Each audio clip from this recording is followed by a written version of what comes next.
Snapchat Plus is $3.99 monthly subscription that offers extra features. And here's how to use some of them. On Snapchat Plus, you can keep your closest friend at the top of your chat via list via chat settings. And you can personalize chat backgrounds with wallpapers or photos in the chat settings as well. You can also post view emojis, like set an emoji that appears after friends view your snaps in chat settings. And you can make your story more visible. You can highlight your replies to public stories.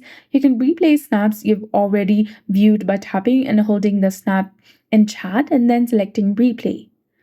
You can also change your Snapchat app's icon and name and see your ranking in the first best friends list on their profile. You can also show off your subscription on your profile, and you can set custom notification sounds for different friends. And there are exclusive Bitmoji background available, and you can also get a one-time option to restore a lost snap streak. So that's it. I hope you found this video helpful. If you did, please like, share, and subscribe.